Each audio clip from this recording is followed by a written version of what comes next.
Welcome, everybody. Maryland Football Coaches Association, final talk of our 2022 clinic. We are so blessed to have Phil Blackwell with us. He is going to provide us some great information about two-minute offense. Coach has a very extensive background in coaching and development of players. We are so looking forward to this presentation. Coach, take it away. All right, thank you, sir. Thank you for all the kind words. Hello, everyone. We're going to start today by talking about the putting in a two-minute offense. This presentation, Coach Rick Neuheisel and I, when he was here with the Baltimore Ravens, we put this together because we saw a few high school games and we realized there's a lot of high school coaches that get in two-minute situations and they've never installed a two-minute offense. They think it's their same offense and they want to hurry up and go through it. So no, on the next level, we always have a separate two-minute offense. And that's what we're going to talk about today, how to put in one, how to keep one really simple, and especially so your players can easily accept it and bring it in. So here we go. The two-minute offense, the first thing is communication. One thing we ask is who calls the plays? One common mistake, especially on the high school level, is the head coach says, if I'm the head coach, I call the plays. Or the offensive coordinator says, I call the plays. But if you notice on the next level, especially Division I college, because they have so many more players on the sideline, and it's just hard to see from being on the field, that they always have a coach or coaches with different color shirts. And I mean adverse colors. So if the school colors is blue and orange, they'll have a coach with a green shirt on, or they'll have a coach with a polka dot striped shirt. You know, there's always something that stands out. That is usually your two-minute offense coach. And on the defensive side, it's the same thing. It's that guy that everybody can see when there's an emergency going on. So go ahead and humble yourselves and say, whoever calls the plays is the most calmest person on your staff under pressure. And I'm going to say that again. The calmest person on your staff under pressure, that's the person that should run your two-minute offense. That person don't necessarily even make the plays, design the plays, or implement the plays. They're just going to how to relay it to the quarterback on the field, how to relay it to the players on the field. Because what you don't want is a person that's already stressed out. And the quarterback looks at that person stressed out, if you guys can see me, and now it's not, there's a whole stressful situation. So now let's just figure out who's going to call your plays. Next thing is your signals. Your signals have to be very simple and direct. And the reason for that is just like a baseball coach, you know, when he looks down, the batter looks down third base line, there's a whole bunch of movement and this and that and this and that. We might have the clock rolling. So we don't want to waste time relaying the play into the game of play. So you keep your signals very simple. And as you see later on in this presentation, I'm going to give you about 5 basic signals, which is going to lead to over 500 different plays you can call. Just deal with me. Next thing is the snap count. Remember, when you're calling a two-minute offense, you're in an emergency situation. So therefore, your snap count should always be on 1. On 1 or on first sound, you know, because you don't want anybody jumping off sides. You don't want anybody trying to hold still for a snap count. And then, of course, as us coaches, you know, that's when we blow a gasket. You know, we blow a gasket right then and there. But a lot of times, as I've seen traveling the country and watching high school games, that situation is a coach's fault. You know, he said on 3 because he's trying to get other guys to jump offside. But the kids are under stress also. Next thing, shotgun. Whether or not to do the shotgun in this day and time, yes, everybody's doing some type of gun, some type of pistol offense, but whether or not you can do it right then and there, meaning the weather conditions, the overall game conditions, you might have your, you know, usually if two-minute offense is in, it might be at the end of the fourth quarter and you're trying to drive to win the game. So your shotgun, you know, your backup quarterback might be the guy that's your your backup center, I'm sorry, might be the guy that is not good at shotgun. So hence why you have practiced it and gone through it and made those notes. Also, let's get on the plays. The 2-minute offense plays. The plays are going to be all according to who's on the field. So let's talk about your personnel. So in your notes right now, for your personnel, you want your best thrower on the field. I did not say your starting quarterback. Hopefully your starting quarterback is the best thrower, but you want your best thrower on the field. For a lot of teams, like for example, a wing T offense team, a team that is heavy in the run, they might not have their best thrower on the field. They'll have their best quarterback on the field that can now run your offense. But remember, the 2-minute offense is totally different. Okay, so you're going to put your best thrower on the field. You're going to put your 5 best catchers on the field. Notice I did not say receivers. I said the 5 best catchers on the field. So when you call your 2-minute offense, I know in high school I've coached where our center went to tight end, and our tight end bumped out the slot, and we pulled a running back off. Because we want our 5 best catchers on the field, because when we get to our plays themselves, they're going to be very simple and very direct. And we don't want that kid that's, just not that very dependable hands on the field. Next thing is, I'm sorry. And with blockers, you want your 5 best blockers on the field. 5 best blockers mean those guys that can step up and block, and that's all they do. They don't have to pull, they don't have to down block, they don't have to even remember, because you're going to have, as we see a little further, we're going to have one protection. We're not going to have multiple protection, because you don't want your kids thinking in this very stressful emergency situation. How many formations? 1. Pick a formation and we'll go with it. I'm going to give you a sample formation that we did here with the Ravens. But that one formation, because we don't want guys wasting time running around, getting to positions, running around, trying to remember if they're on the ball, off the ball, if the quarterback's under center or not under center. You pick one formation, and during your practice, that's all you're going to practice. You're going to practice just that one formation. I already said it a little earlier. How many protections? 1. 1 protection. You don't want anything but straight pass blocking, cut protection, which a lot of people have in, because when you do need to pass, you just want everything to be quick. You don't want your quarterback sitting back there thinking. Next thing is special situations. Let's go down these different special situations. You need to put in some type of sideline passes, catches that get you out of bounds to stop the clock. Out routes, the comeback, or some people call it a bench, deep outs, corner routes, crossing routes, things that cross. And then when you put crossing routes in, you put a stationary target on the field. For example, don't throw the ball until he crossed the other outside linebacker, so that he can catch it, scoot on, get as many yards he can get out of bounds. We can stop the clock. Swing pass out of the backfield. So we should get the ball to your running back out of the backfield and swing pass. If he can get some yards, he'll get as much as he can get out of bounds, stop the clock. And these are things that you just going to practice over and over. Running game. When do you want to run? I know we with the Ravens, we just did a lot of just off tackle stuff.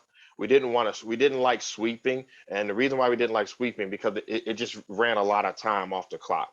Because how running backs are, they stretch it, get out there, they try to make a move, they try to spin, and now we all are blowing gaskets saying get down or get out the way. So we completely took that out of the 2-minute offense. So we ran a lot of off tackles, we ran a lot of dives, leads, that type of stuff.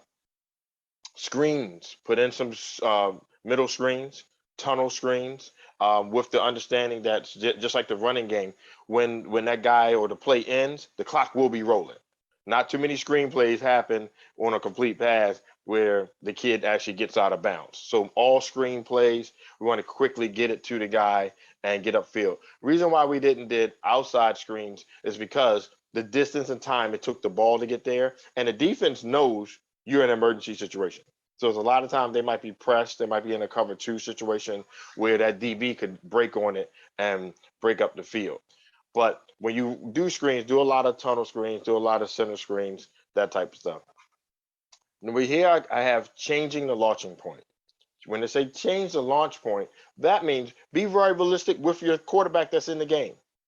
You might have him roll out. He might can't be a pocket guy. So in the world today, we're doing a lot of zone.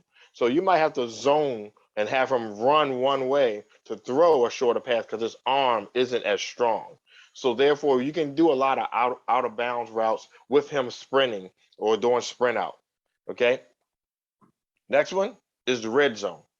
Teach and make your kids aware of what we're going to do in the red zone when we get there. What are our red zone plays? Kids should not be in your red zone thinking or hoping or wondering what you're going to call. They should say, oh, we're in the red zone. We're going to run one of these 4 plays. We've seen it in the recent games in the NFL playoffs. There's some teams that just ran what they do. Yeah, and you already know it. It's just you got to stop it. But you don't know the exact play. You know it's going to be one of 4 different plays. Next one is goal line. When you get in the goal line situation, who's going to be in the game? Who, like I said, we just happened in these past couple of weeks. A lot of the goal line situations, the linemen just came in, the extra tight ends just automatically come in. And if you practice this, you have a goal line 2-minute offense. It's not just goal line because it could be totally different. But you have those guys get in the game, and now you already know 1 or 2 plays that we're going to run within these 2 to 3 yards. Clock play. One thing I know by traveling the country and looking at a lot of high school games and watching film, clock play is one thing that coaches have not mastered yet. Of course, we haven't even mastered it in the NFL, but we work hard at it. But we have more time in the NFL to work at it than you guys do. So clock play goes on where a lot of times we don't look at that. We need to stop the clock when we need to burn a timeout, when we don't need to burn a timeout, when the quarterback needs to spike. And a lot of high school kids are looking to the sideline to see when should they spike it.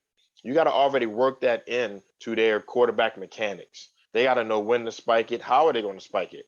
And when I say how are they going to spike it, some guys don't know whether to get underneath the center, take it and spike it because all they're doing is mimicking what they've seen on TV.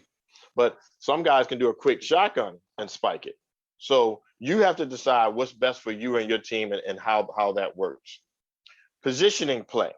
Once again, I said that earlier about your personnel. What's your best position on the field? Who is your best receiver on the field? Which one is your best blocker on the field? So when we talk about changing the launching point, we might be moving behind that best blocker that we have on the field. We might be calling a lot of plays and tagging that best receiver. We all know that's how it is in the NFL. If you're playing against Tom Brady and Gronkowski's on the field, there's a good chance he's looking at him first. So let's put that in play with your 2-minute offense. What are our last plays? I mean, what are the 3 seconds left on the clock? What are we going to call? What are we going to call no matter where we at on the field? Okay, it's not necessarily always going to be a Hail Mary because you might be on the 6-yard line. Okay, but what is the play that we're going to call to get us a possible chance of scoring and in this situation probably winning the game? Next thing is the Hail Mary. Hail Mary, how is the formation? We already got that one formation. Where's our best receiver at? We're most likely going to go there, and we do that with speed. And when can we call a Hail Mary? When I say when can we call a Hail Mary, if your quarterback can only throw 15 yards and you're on the 40, you're not going to call a Hail Mary. You will go back to those last plays that we did. So you can do something like a 15-yard dig route, that type of stuff, fade down the sideline because he can't heave it to the end zone. All right, let's move on. Situations. When you're practicing this with your coaching staff, you should be practicing 2-minute offense on and off the field. As coaches in one of your meetings, because you have to first discover who is the most calmest person under pressure. You have to. I kind of wish we were in person because I would really throw out my dirty hat or the coach with the clean hat. Who is that calmest person under pressure? Who is that person that's really laid back in the game that's going to tell the quarterback, come on, calm down. Look at me. Look at me. Here's the signal. Okay. So now we're in a situation that we've called the 2-minute offense. What do we need? Do we need a touchdown? Do we need a field goal? Do we need two scores, two touchdowns, two scores? Do we know how to transition from clock offense to bleeding the clock? We hear it all the time on TV, but do we know how to do it? For example, they say a team will score too fast. Oh, they gave Peyton Manning too much time. They gave Tom Brady too much time. So therefore, do you know how to get a big play, get into the red zone and slow it down? Slow it down so that when you score, there's a little or no time left for the other team to score. Next thing is it the end of the half or the end of the game? Does it matter? Yes, it matters. Because if it's at the end of the half, we got another half a game, we can come back out and play. If it's at the end of the game, game's over. So we're walking away with a win or a loss. So all of that matters, especially when you're calling 2-minute offense. Some people have asked, so why would you call it the end of the half? We might have a team wheeling.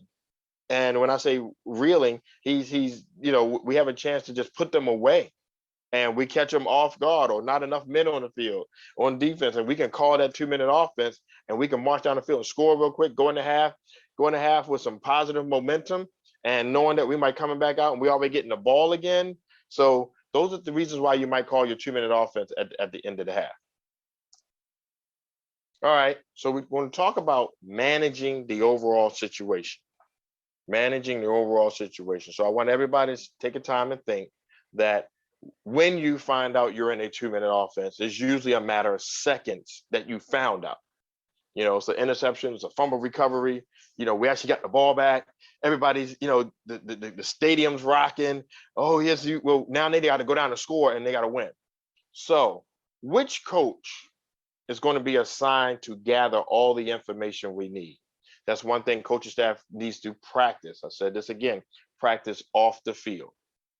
So when this 2-minute offense happens and we're sending that group on the field, first thing, who is the 2-minute offense guy? I know when I was coaching high school here in Baltimore, we got a construction workers vest because we were low budget. We didn't have to easily buy the shirt that we wanted to wear. So we had a construction workers vest underneath the bench. So when we if we ever went to this emergency situation, we put it underneath the bench with the med kit.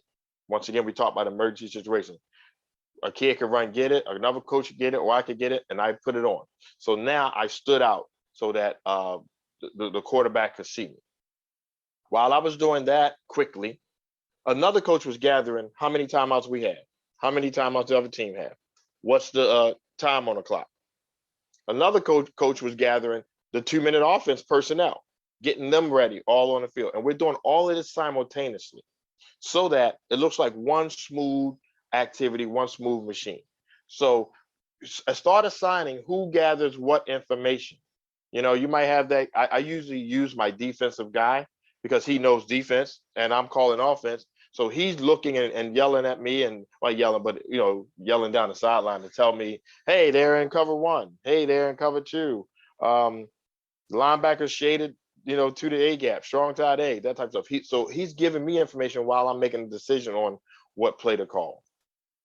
Next thing is uses of timeouts. I have a chart coming up here where I'm going to show you and help everybody make a copy of it or whatever. It's what you see on every NFL sideline.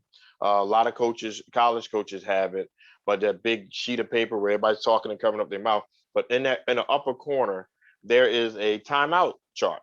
And it's the exact same chart I'm going to give you guys here. When to burn your first timeout and according to the situation, whether you need a field goal or a touchdown. What's your formula for your drive? Once again, that goes back to burning the clock or transition clock. We have to look at where we at on the field at the beginning of the 2-minute situation. Let's say it's a difference in if we just got an interception and the guy tried to take a pick 6, but he got tackled on the 30. So we got to go from the 30 in. That's a whole different game plan. And if we're on the other side of the 20, because we got a kickoff and they kicked it out of bounds and they brought it out to the 20 or the 35. There's a whole different plan. So what is your formula? These formulas should be practiced. They should be a practice formula, a short field formula, a long field formula, a half field formula. That's all you need is just 3 different formulas. Your chunks and controls. That's when to slow down, when to pick up speed. Our call here with the Ravens was NASCAR. When we called NASCAR, we wanted no huddle. We wanted everything faster, everything faster. Everybody get back to the huddle. They didn't have to look at the sideline. Only the quarterback looked at the sideline. He gets the call. He makes the call, and we go from there. So when you get a big play, or like you say, if you're catching the defense reeling, as you, I'll say this years ago when Seattle, with the famous Super Bowl against the Patriots, they were on the goal line and they did NASCAR. They did NASCAR because there was a rookie DB on the field that Seattle noticed was trying to get off the field. And of course, by them being in end zone, he would have to go all the way up sideline, and so his sub had to come in. That's why they went no huddle. Of course, Russell Wilson made a call to pick on the weakest link on the field, which happened to be the rookie DB. And of course, as we know, that rookie DB made a great play. He got a pick, changed his whole career after that. But that's what you want to look at when you come about chunks and controls. Red zone awareness, teaching your team, your players, your coaches, the 2-minute offense coach. Remember that 2-minute offense guy might not be a normal offensive coach. He might be your O-line coach. He might be your special teams coach. Whoever that is, we got to teach them red zone awareness. Teach your kids red zone awareness. Don't just talk to them and tell them we're in a red zone. You have to teach it to them. They have to practice it. They have to know it. It has to become what's called second nature. Second nature is things you do without thinking about it. So in your red zone awareness, you want to know from the 20 going in, why do we have to get out of bounds? Why it's not as important to get out of bounds as it is back when we were on the 50. One reason is when we don't have to get out of bounds because everybody has a shorter distance to run to get back on the line of scrimmage. So looking at that, you're looking at the red zone offense being called, the red zone awareness. Everybody understands where they're at on the field. Nobody's, running out the back of the end zone. I've actually seen that, kid just running a route and doesn't know that he's running out the back of the end zone. So we'll talk about that. Next thing, clock play. That is real big. Like I said, going back to that, we talked about earlier, when to burn the clock. Talk to your quarterbacks and your receivers and running backs. Your O-line, it really doesn't matter to them. They're going to get to the ball. They're going to be machines. They're just going to get there, block. Next play, get to the ball, set up, block. So don't even talk to them. Don't even waste time talking to them about the clock play. The position play will go with those 5 eligible receivers on the field, meaning those 5 guys that can catch, okay, eligible receivers, your quarterback, and your blockers. And on the sideline, you have their subs already in those 3 groups. You have eligible receivers, that's including running backs. You have eligible blockers, and you have, of course, your backup thrower. I'm not going to say quarterback, your backup thrower. And you're going to have any other guy that could possibly get in, especially your special teams that might need to run on the field, the kicker, the holder, that type of thing. All right, here's that chart I was talking about earlier, the 2-minute offense. This is verbatim to the T, what every team has in the NFL. So what you're looking at is, if you need a field goal and there is time that you're marching down the field, you want to burn the clock at 1 minute. At 1 minute, you want to burn your first timeout. Okay, because at 1 minute now you know where you're trying to get to. You're not necessarily now trying to get into the end zone. You're trying to get into field goal range and getting your kicker ready. So that's where you see a lot of coaches already know in the NFL, but not in high school. What's their kicker's range? So now you're trying to change your chunks and controls to, we only need to get down to the 40. Okay, so therefore your formula for your drive is to get to the 40, not necessarily the end zone. Okay, if you need a field goal and you can burn your first time out at 30 seconds, if you got the ball less than 1 minute. Okay, if you have a lot of time, you can go all the way down to your field goal time and you burn your first time out. So same thing here. You can see if you need a TD, when to burn your first time out. Okay, practicing your clock offense. I've said this earlier, and it's intentionally repetitive because this is how much it needs to be drilled. Okay, on field with your players and coaches. So one thing that I've been able to do on the high school level and even on the pro level, we throw all of a sudden emergency at our players, because one thing you don't understand is if your players have never been in an emergency situation, they don't know how to practice it. So if you think back to school, even some jobs, you practice fire drills, you practice stay put drills, you practice 500 feet drills, that type of stuff. You have to do the same thing with your players. So I know in high school, a lot of times when we break for water and we notice the guys are goofing off, or, we're losing them because they're teenagers, we throw the word out there. So in your notes today, create a word that means emergency. We called it Mayday. When we yell Mayday, Mayday, Mayday, Mayday, Mayday, Mayday, everybody drop everything that they're doing. Everybody, because we're now in an emergency situation. So you can create that word. I know some people had that sick'em word for dogs, but you create a word that only you and your team know. It means emergency.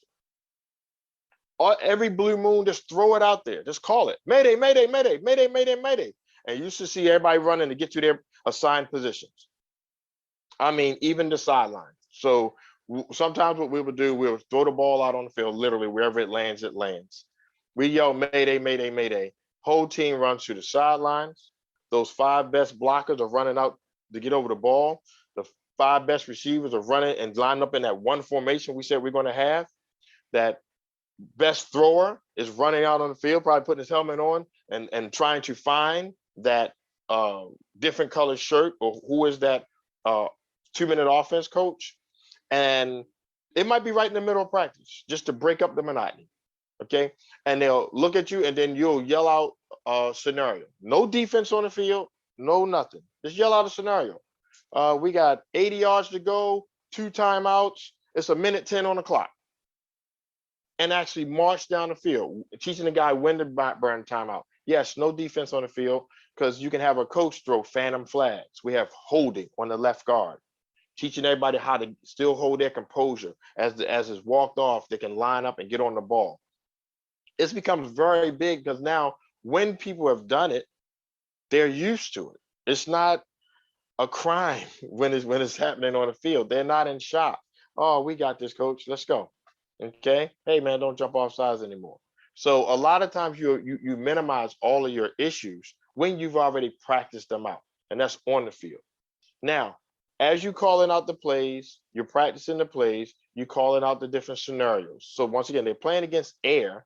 So you don't let your quarterback call the first play because you know what they're going to do. Go deep, because there's no defense out here. So you're teaching them how to march down the field. And what we would do, as soon as the guy catches the ball in bounds, we stop and have a coach wind it, or we have an equipment manager wind it. So therefore, everybody's learning how to run to the ball, learn how to, either spike it, or as he's running to the ball, he's getting a signal from the sideline of what the next play is. He's now communicating that next play with signals, and it's all nonverbal. Then we can keep on going. Then you'll tell them, hey, we got 10 seconds left, 1 timeout, and we still got 14 yards to go. What do we call it? And then we go to these are our plays we're going to call, which we said earlier. What are our last plays? And we can practice that. And then we score, or sometimes you don't score. So what? Your kid will drop a ball. Game's over. Let's go back to practice. Game's over. We won. Let's go back to practice. Let's go back and finish doing what we're doing. As I said earlier, with practicing your clock offense, you'll practice off the field. Off the field, the coaches need to know who's gathering that information, who's calling, who's the best blockers. They need to know all of that, need to practice it. So therefore, the 2-minute timeout guy can now get used to calling his 2-minute offense. He'll get used to calling what plays according to who's on the field. That's how we do as coaches. So our marquee D1 guy is out there and they're playing man on him. There's a good chance we're calling a route that he's going to win at, and we just got to get the ball to him. And then we'll be ready to burn out timeouts. So managing the on-field situation. Here's what you start off by teaching your team. The quarterback is in full control. Full control. The quarterback is the boss.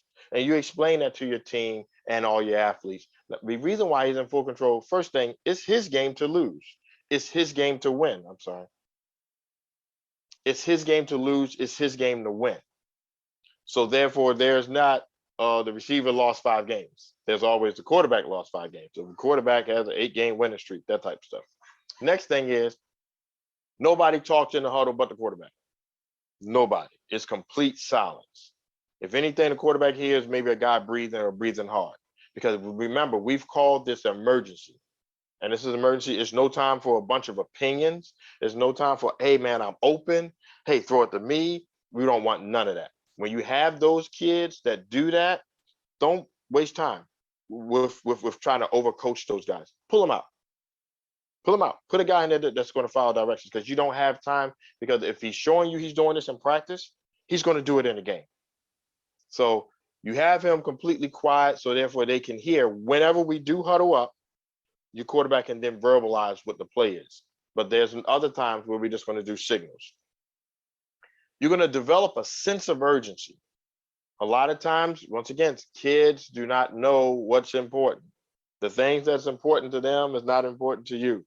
You know, it's their PS4 at home is important to them. Hurry up getting home, or posting something on Facebook. All that type of stuff is important to them. Twitter. So now you got to develop a sense of urgency amongst your team. And teach them there's a reward for winning this. You know, there's a reward for getting through this whole process. Okay. And so you're going to teach your team how to, quote unquote, weather the storm. Subs, your quarterbacks, wide receivers, running backs, tight ends, are they all ready to go in? Do they know the pecking order that they're going in? They should. And remember, this 2-minute offense is totally different from your regular offense. So there is a chance, and this is also a way to get some of your backups to work even harder to get in the game. There's a chance you could be better at somebody in the 2-minute offense than you are in your regular offense. And so I've seen kids even work harder. So now you're getting an overall more production out of your team. Okay. Next thing is field goal team. Your kicker and snapper ready, if you even have a kicker and snapper. I know we didn't when I was a coach in high school. So we were, you know, no field goal wasn't even an option. So, but if you have a field goal, are they ready? Where do they practice at? Are you going to change where they practice at according to which way you're going up or down the field, so that they can be close to that very edge? If you notice that in the NFL, a lot of times that's what we do. The kicker is always practicing at the corner, the back of the player's box, or the team box, as they say, and it's always in the direction that we're going to go to win the game. So if we're going this way, the quarterback will be back.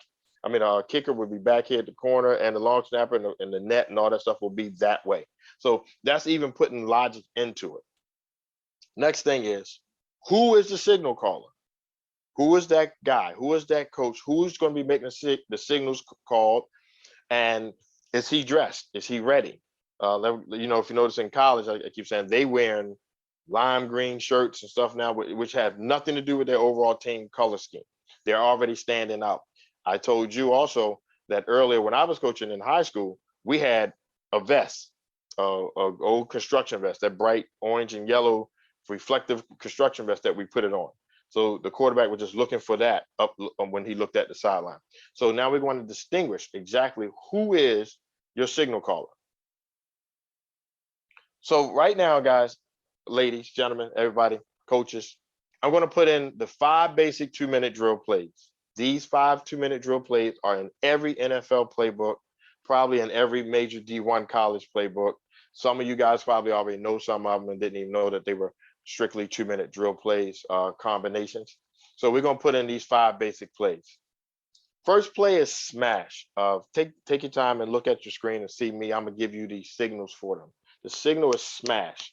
You're smashing your fist into the other palm of your hand. Okay. And when you signal, and you're going to teach your quarterback that when they signal, I'm going to sit back, it's going to be up and above their head, not in their face, not in their chest. You want it up and above their head. And I tell them, even though it's nonverbal communication, I want to announce smash to the whole stadium. They're not calling it, but they're smashing above their head. And when we run smash, that means the receiver on the outside is going to run a hitch route, 5 to 7 yard hitch, turn around, get ready for the catch. The slot or the tight end, we had them run a 10-yard corner route. We didn't make it 15. We didn't make it 12. Reason why we made it 10, because we're in an emergency situation and we don't want our quarterback sitting back thinking. It also makes the defense develop much quicker. Okay. Next one, snag. The signal for snag is this. And I'm going to right here. It's up above your head. And you're signaling like you caught your fishing line into something. You're trying to free up that fishing line. So it's called snag. It rhymes with drag because it's the same route. You can either drag it or jerk it back out. If you jerk it back out, that's a snag route. So the outside guy, the receiver is going to run a comeback. 12 back to 10, 14 back to 12, however, whatever level or whatever strength your quarterback has. But he's running a deep bench route or comeback so that if he does get the ball, he gets out of bounds and he stops the clock. The tight end or the slot is going to run a snag route. So I'm going to kind of walk it through right now. If my quarterback's inside and I'm in the slot over here, on the snap of the ball, I'm not going to run upfield. I'm going to run right at that inside linebacker. I'm going to gain chest contact with the inside linebacker and open up and jerk it back out. So therefore, your quarterback can do a little flare route out to the receiver. So some people call it a China out. Some people call it a jerk route. It's the same thing. But the key there is to gain contact with the linebacker. As soon as the quarterback looks that way, if the linebacker is doing his job, he's going to start dropping that way. So it's going to be hard for him to drop if you gain contact with him, then open up to your quarterback. A lot of times your kids are going to make the mistake by wanting to just hand touch the linebacker and turn their back to the quarterback. So this wall behind me, I'm going to make pretend it's the quarterback. So you don't want to touch the linebacker and turn this way. So now this is what's called turning your back to the quarterback. You want to touch the wall and turn this way to the quarterback and out.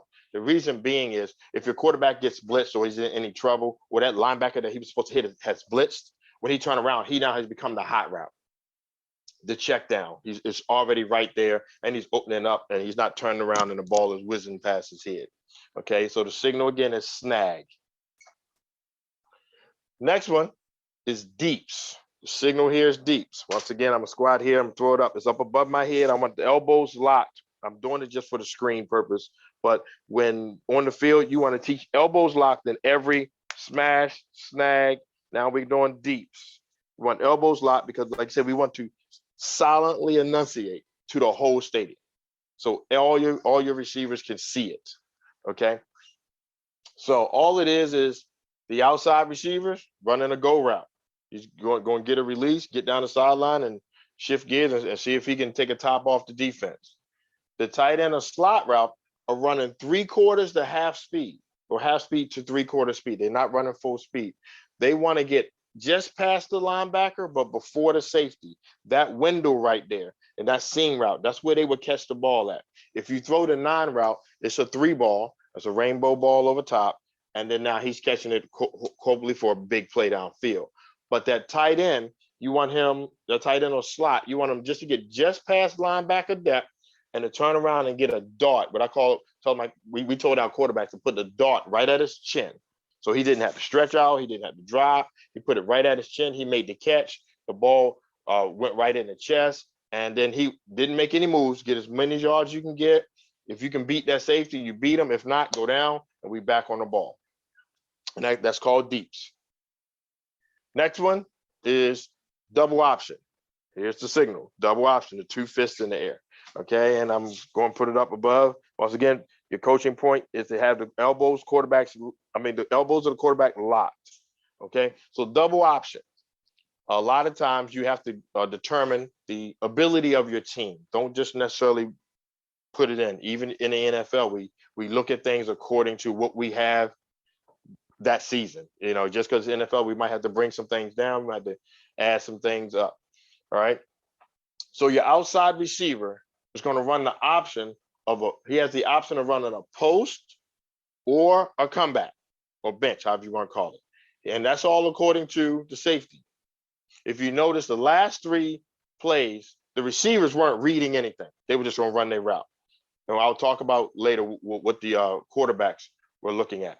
But in this situation here, the receiver, because your team is a little bit better, they're going to eye the safety, right? If the safety is over top, they will break it down and run the comeback. If there's no safety, it was like a cover two and they can split them, they will run the post. Next one is the slots or the tight ends or tight ends. They're going to push up the field and they're going to eye the outside linebacker closest to them. If the outside linebacker closest to them crosses their face, they're going to turn in and sit. They're going to be a check down route. That's where they got the option route.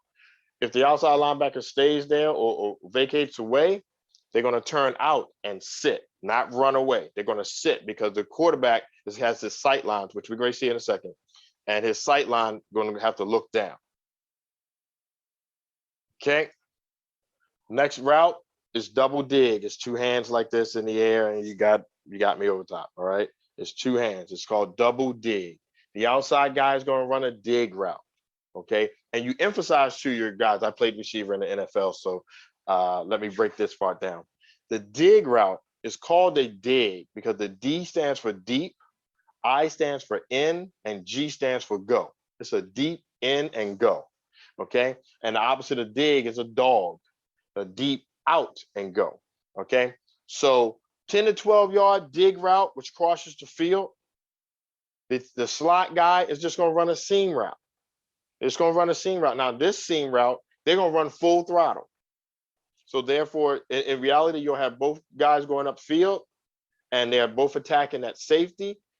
And then down the dig comes in and the seam keeps going. So if you remember a few years ago when the Colts won the Super Bowl with Peyton Manning, Reggie Wayne, and Marvin Harrison, the first touchdown of the game was the double dig. Okay. Reggie Wayne was in the slot. Marvin Harrison was outside. Marvin Harrison ran the dig. The safety ran up because Reggie Wayne wasn't that superstar yet. He ran up to cover that dig, come across the middle. Peyton threw the rainbow over top to Reggie Wayne for a touchdown. Okay. So now let's look at them. Here we go. We're going to look at the smash route. So the signal is smash. The outside guy's going to run a hitch route. The inside guy's going to run a corner route. Now, when you see on your screen here, you see these red dotted lines. Those are the quarterback sight lines. So that's another thing you're teaching your quarterback, that they need to look in one area and they don't have to look and pan the field. They don't have to look around. So let's look to the left right now. Okay. So in the snap of the ball, the quarterback is going to eye the cornerbacks. That's it. When you call smash, he's just looking at the cornerbacks, right? So you snap the ball. If the cornerback bails, we're going to throw that wide receiver hitch. If the cornerback bails, throw the hitch, tell him get as much yards as he can get and get out of bounds. Let's look at the other side of the field. Same thing. If the cornerback stays home, we're going to throw that corner out. We're going to throw that corner out because we can throw a 3-ball, and the 3-ball is the quarterback saying, hey, you're the deepest thing on the field. All you have to do is catch it. You could bring it down and throw a 2-ball. A 2-ball is where they're catching it over the shoulder, and when they catch it, a 2-ball is telling that eligible receiver that when he catches it, he has time to make a move. Okay. Or you can throw a 1-ball. You can go when he come out of his break, you can throw that dart right in there, but that means he's going to catch it and get down. So adding to that, to your receiver and your quarterback coaching, the 1-ball, 2-ball, 3-ball, how it actually talks to the receiver. Okay. So now when you call smash, if you look at it, I call smash this way and I call smash that way. Okay. This right here shows that the quarterback can look left or right. And you coaches, you can tag it. You can say, hey, whichever one I signal in first, meaning going to the right, and then I do the left, or whichever one I signal first, that's the one I want you to focus on. So you can take it out of your quarterback's hands and tag it, which is what we already do anyway, but that's just a good way of doing it. I've done wristbands, whichever wristband I put up first, the quarterback had the wristbands on his arm. He had a white one and a red one, and I had a white one and a red one. So whichever one I signaled first, that's the one I wanted him to go through, whether it was the white or red. So see here, as you're teaching, we're stretching the defense wide. We have 4 routes attacking the out of bounds. Notice there's nothing in the middle of the field. So that's smash route. Next one, we're still stretching the defense wide. And if we're stretching the defense wide, that means we're attacking stuff going out of bounds. We're attacking out of bounds. So this one is snag, snag. The outside guy here, he runs a comeback. The inside guy is going to run the snag route. Which one in this situation would we throw? We would have threw the snag route because there's nothing in front of that tight end or slot. That little dink over top, he catches it, he turns upfield, and as you can see, looking at this here, if he turns upfield, he has a natural blocker. He has that cornerback right there, and he can possibly get some extra yards or a great pancake block, and now he's off to the races. I warn you, if your receiver pancakes the guy, you're going to hear about it for the rest of the season. That's what we do at receiver. Over here, we're going to run the snag route again. We're going to run it to the right side. As you go upfield, if that cornerback stays home, we're going to throw the comeback because it's a hole right behind them, and see how the slot guy will be running into that. So like if they're playing cover 2, we're throwing that hole right in that pocket, right in that window behind the cornerback and safety. So, but of course in snag, you're not going to throw to this tight end or slot because the heavy going to get popped or it gets picked off or whatever. Okay. Next thing is now we're going to attack deep. We're going to stretch the defense long. When we say stretching them long, we're attacking the safeties. So anything that's long, the quarterback's sight is the safety. He's making a read according to what the safety do. Anything that's short, let me back up just a quick second. Anything that's short, that's the snag and the smash, the quarterback is only looking at the corner. Whatever the corner do, we do the exact opposite. Okay. So now looking at deeps, we all goes or however you want to call it. And in this situation here, the quarterback said deeps, but of course above his head. On the snap of the ball, he's only looking at the safety. If you call deeps, he's only looking at the safety. And in this situation here, that safety stayed right there in the middle of the field. We're going to throw it over top and see if our guy can win it. That's it. And of course, if he bad throw, it goes out of bounds. And we just hope and pray, of course, he don't throw a too short a throw. All right, on the other side of the field, same thing. That safety clears over top to cover the wide receiver going down. But look at that tight end / slot. Soon as he crossed the linebacker. So notice how I stopped the receivers right on the quarterback's sight lines. So I'm going to talk quickly about the quarterback's sight lines. They're looking one way, and they're looking at that guy that we've assigned them. We're not our player, the defensive player. He's looking at that safety. If that safety's there, because he got his shoulder up to throw the 3 ball, if the safety takes away the 3 ball, all he has to do is lower his shoulder. He doesn't have to bounce or look around. When he lowers his shoulder, he can throw that dart right there to the slot. Okay, double option. Same thing. Outside guy is going to run a post according to the safety. Safety vacates. He runs the post. We throw it. So once again, now your receiver and your quarterback are looking at the same person. If the safety stays home, now he runs a comeback, and we can throw that. Or from the slot, if the linebacker crosses your face, you turn in and he sit. If the linebacker sits inside, we turn out and we sit. So once again, we're looking downfield. The safety got it covered to that same side of the field. All we do is lower our shoulder. And now we got the check down. And we're checking the defense long, stretching the defense long because we're attacking something deep downfield. Last one is double dig. Okay. We have the outside guys running a dig route and the inside slot guy running the go. So see how I drew up with, this is what happened with the Colts against the Chicago Bears. Chicago Bears safety came up, jumped Marvin Harrison. So we threw it to Reggie Wayne over the top, straight down the field, catch the rainbow. We got a touchdown. Now, once again, if that safety goes with this, the tight end, now we have the dig route going across the field. All right, so we have 5 signals: smash, snag, deeps, double option, and double dig. We have those 5 signals. We have 25 different combinations we can call, which maxes out to over 500 different plays when you add motion to all the different formations. Okay, so what I'm going to say, for example, is you can go smash to the left, you can go snag to the right. So you don't even have to cookie cutter it. You can change it all different ways. And now that you have that call, now you can go smash left, snag right, motion left. So therefore, the slot guy that's off is going to motion across and still run his snag route or whatever route that was a call to him over there. You can run it. Now it gets even more. You got the same combination. You can say inverted. So therefore, the slot guys are now on the line, still running the same plays. The outside guys are now off the line, still running the same plays, but now you can motion them.